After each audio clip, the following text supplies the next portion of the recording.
Hello, my friends. How's everyone doing? Tamara here on another short excursion through a walking trail here in Georgia. This is where I'm at. Actually, this is called the Silver Comet Trail. This actually runs from, I don't know how far it goes, but it goes south Georgia. How far it goes, I don't know, but it comes from South Georgia and it runs all the way west into Alabama. How far into Alabama, I don't know. This actually used to be at one time, I don't know if the whole thing used to be, but it was built on an abandoned railroad track.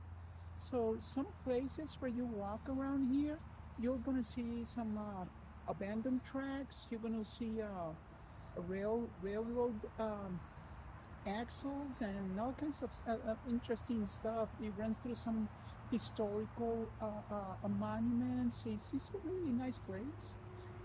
If you want to come and walk, hike, or do or ride your bike, or in this case, even ride a horse. You see the sign right there behind me? I didn't know you could come around here and also ride a horse, but it says dismount and proceed. So when you walk through certain areas, like right here, there's a bridge. You have to dismount before you cross the bridge and walk your horse across. So it's a really nice place for multiple types of activities, and a lot of people come around here to jog or bike or just have a fun time exercising around here. And I'm not in the mood for exercising as the way I'm dressed right now, but I'm doing good, my friends. I actually had to step away from the house a little bit because being indoors all the time, working or doing whatever you're doing is kind of like boring, a little stressful. So I came out here to refresh my mind and get a new perspective. I've spent a good part of almost 2 months writing two books. One of them took me about um, 3 weeks, while the other one took me about 5 weeks to write. But I spent my second book. I spent a good part of 3 weeks doing about 12 to 14 hours in one day, just writing and writing and writing. I finally got it finished. My first book was a total of 100 and no, hold on. No, a printing is going to be about 170 pages, but I wrote out of that, I wrote 65 pages, and it turned into a nearly 200 page book. My next book uh, is going to be well over 200 pages, but that one took me a considerable amount of time to put together because both books tell the story of who I am, where I came from to where I am today. Um, though the difference is that the first one it entails my story as a transgender, and it goes through the steps of how I got to where I am today. The second book is, I talk a lot about these books, but and I don't know yet when the publication date is going to be of each one of these books. The first one, I'm hoping, I've been working on these books since this year, since 2023 started. Um, and so the first book is hopefully the first part of 2024. I hope that that is the target date. At least that's what I think. And the second book is probably going to take later on into 2024. I can't tell because I don't know. I don't have any updates yet. I keep in contact with my publisher, and my first book, I'm at a point where we're going to go into the page structure and design. Uh, and the second book, again, I haven't.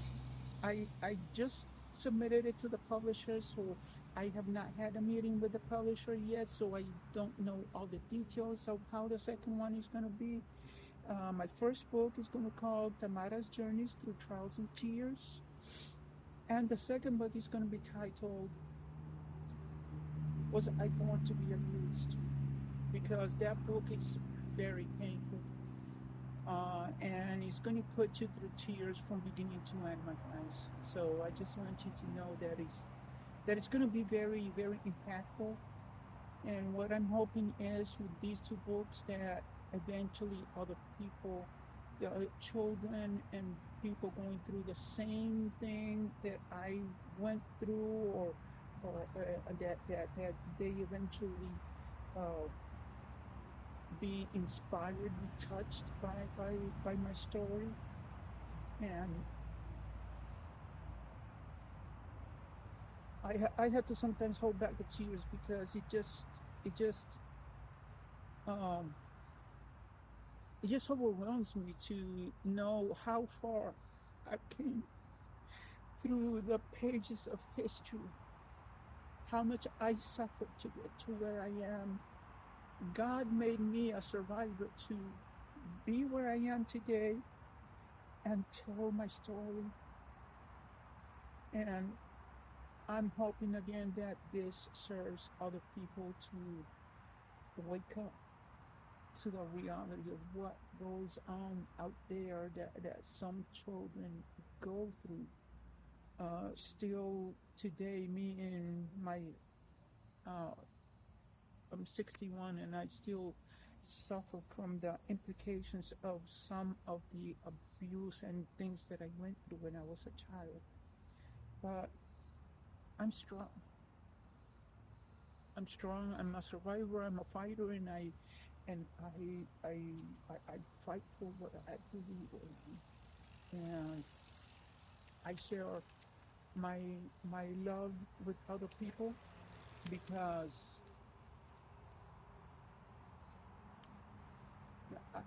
I don't gain anything by telling anyone I hate you. I don't gain anything.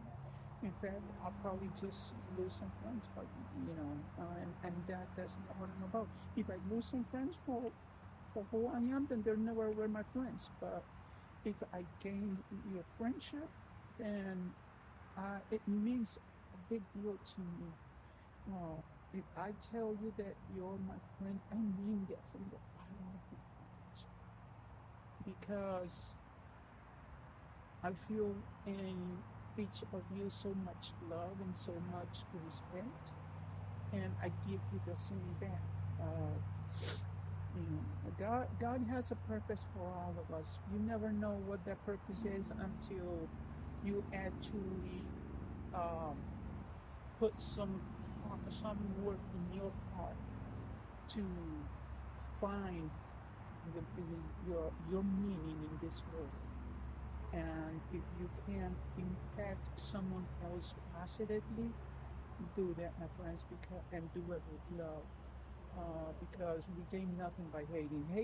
Hate, all it does is creates a confusion, wars, and so many things that we're witnessing nowadays that's impacting us, that's impacting the world as a whole. And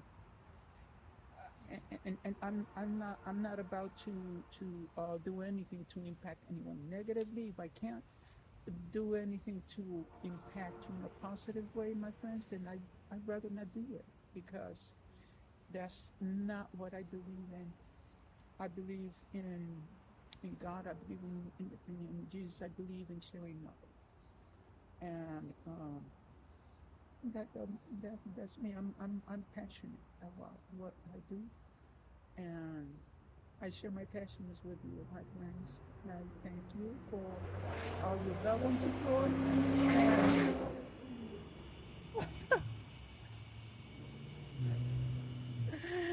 was that necessary? No. But anyway, that's another story. Just I love you, my friend. I love you. I will let you go because I'm going to start crying and I don't want to do that.